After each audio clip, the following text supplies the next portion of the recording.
Anne Cooper Hewitt was a daughter of Peter Cooper Hewitt, a famed American engineer who in 1901 invented the mercury vapor lamp, which is still used today. After his death, Anne would go on to inherit a huge fortune, but her mother soon engaged in shocking behaviour to try and steal this money. Join me as we explore her story. Anne Cooper Hewitt was born in the city of Paris on the 20th of July 1914, a date which is often considered to be the start of the First World War. It was on this day that the Austro-Hungarian Empire declared war on Serbia, triggering a series of declarations of war across Europe. It was an ominous beginning, which Anne's mother would remind her daughter of frequently later in her life. Her mother was Marion Jean Andrews, a woman who had previously been married to Dr. Peter Brugier and Alexandra Turner Stewart Denning. Both of these men were quite wealthy, and were closely related to prominent New York bankers and financiers. However, Anne's father was neither of these men, but was one Peter Cooper Hewitt. He too was from a very prominent family, as his grandfather, Peter Hewitt, was a millionaire inventor and businessman who was a patriarch of New York City. At the time of Anne's birth, Peter was married to Lucy Bond Work, the daughter of yet another prominent and wealthy banking family. Thus, she was conceived as part of an extramarital affair which Peter was having with Marion from the early 1910s onwards. He would, though, soon divorce his wife and marry Marion. He then formally adopted Anne, perhaps to disguise the fact that she had been born as a result of an affair. With her parents' marriage in 1918, Anne became the sole child of a very wealthy family. This was primarily based on Peter's business interests.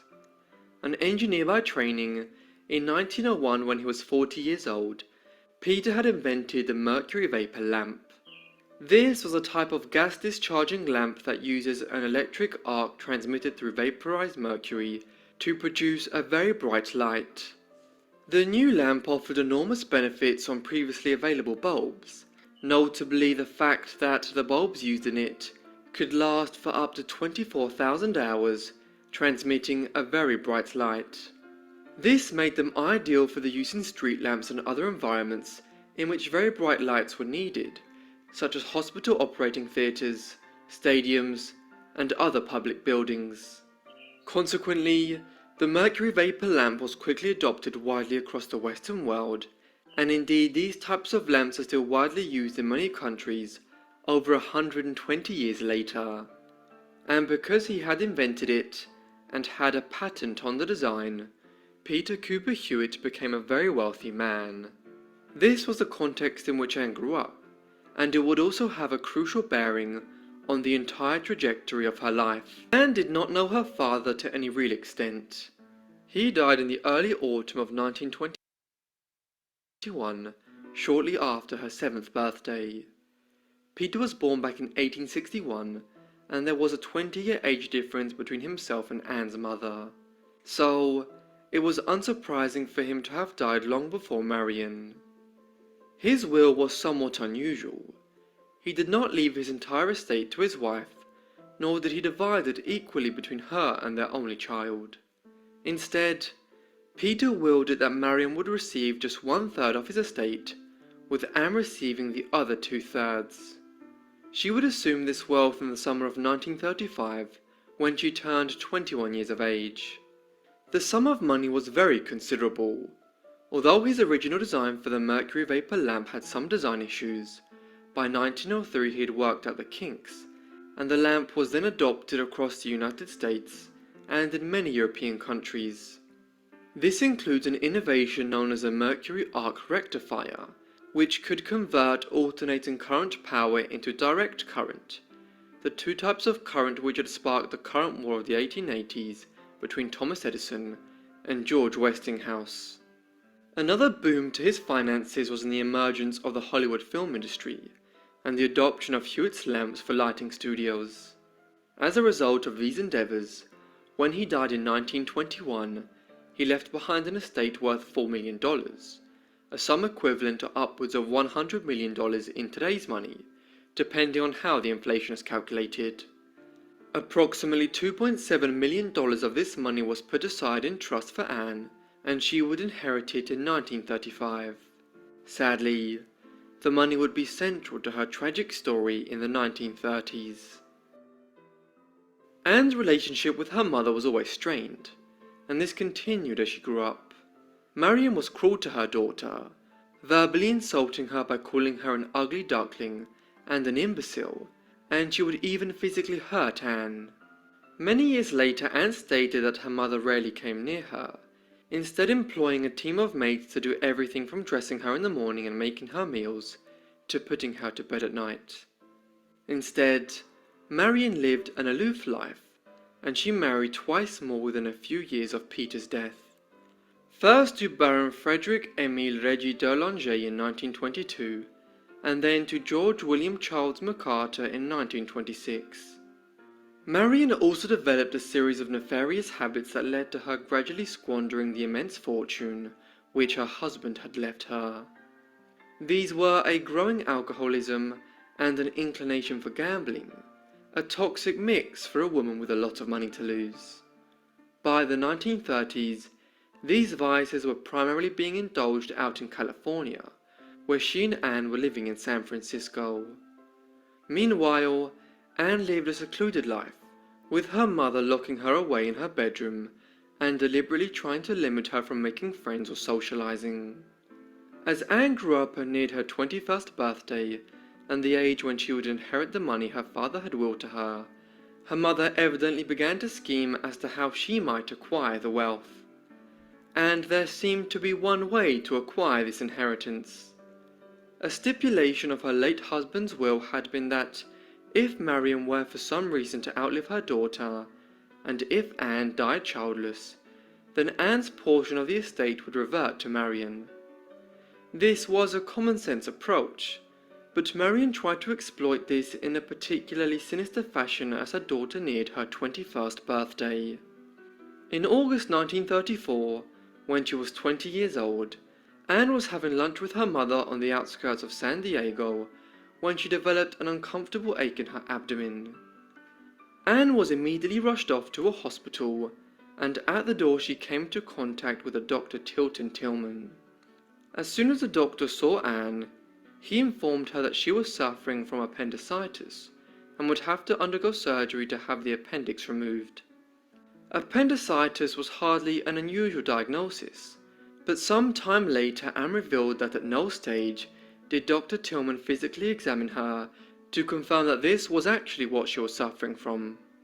Anne underwent surgery 4 days later and spent several weeks recuperating in hospital. During this time she became increasingly suspicious about what was occurring. She overheard several conversations where doctors and nurses spoke secretly about her care, referring to her as an idiot patient. What Anne would soon come to discover was that as well as having her appendix removed during the surgery, doctors had also carried out a salpingectomy, a treatment which involved the removal of her fallopian tubes. This surgery is normally carried out to prevent cancer or to treat an ectopic pregnancy. But in this particular instance, Anne's mother had schemed to have her doctors carry out the procedure as a form of sterilization so that she could not have children. She had managed to convince them to do this by bribing them and telling other staff of the hospital that Anne was a simpleton. During this time, eugenics was still an acceptable part of Western scientific and medical thought, so the doctors carried out the procedure in order to prevent Anne from having children who might also be mentally incapacitated. Anne would now never have children, and so one of the core provisions of her father's will was in place for Marion to acquire Anne's money. Anne did not roll over and accept this appalling travesty of medical injustice and physical butchery.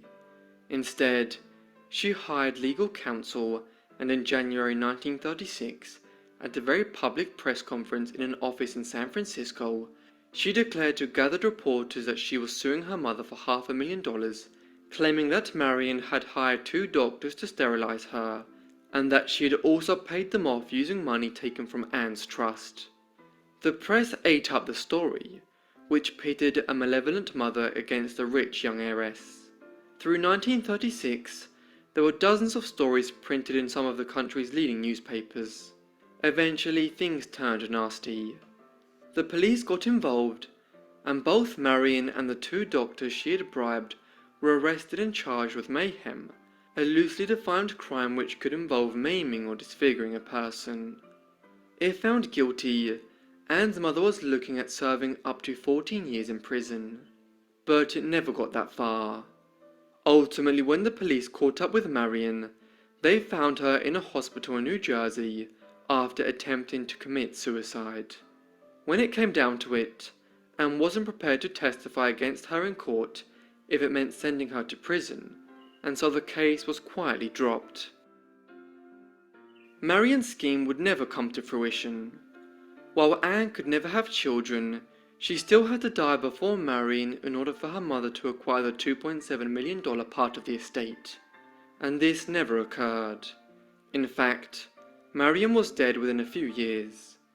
She died on the 30th of April 1939, aged 57, while living in a one-bedroom hovel of an apartment in New York City, broke and alone. Anne went on to have a colourful life thereafter. Although tragically she could never have children, she married a total of 6 times. Unlike her mother, she didn't seek out wealthy husbands. She had no need to.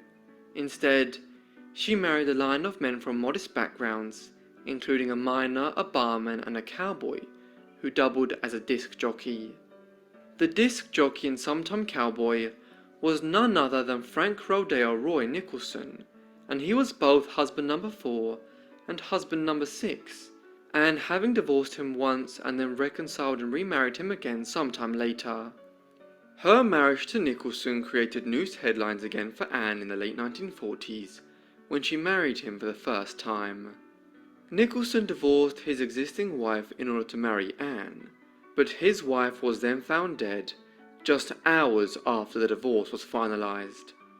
Her death was later determined to be a suicide, and Nicholson was exonerated from any involvement, but the newspapers wrote up the story to make it seem as salacious as possible, while just weeks later, Anne and Frank were involved in further legal difficulties when they were found to have perjured themselves in evidence presented as part of California's premarital blood test law in order to speed up their marriage. The final act in Anne's dramatic life story came in the 1950s, in the context of the communist Red Scare in America. This was because she decided to run for the US Senate in the state of Nevada in order to fight communism. Frank became her campaign manager as she ran on the Republican ticket, but in a bizarre turn of events, he also publicly stated that he intended to vote for her Democratic opponent. The campaign never went anywhere, beyond generating some sensationalist headlines. Anne died not long after from cancer in February 1956, while in Mexico, aged just 41, though some sources say she was 40. Her wealth, which her mother had schemed so viciously to acquire, was left to Frank Rodeo Roy Nicholson.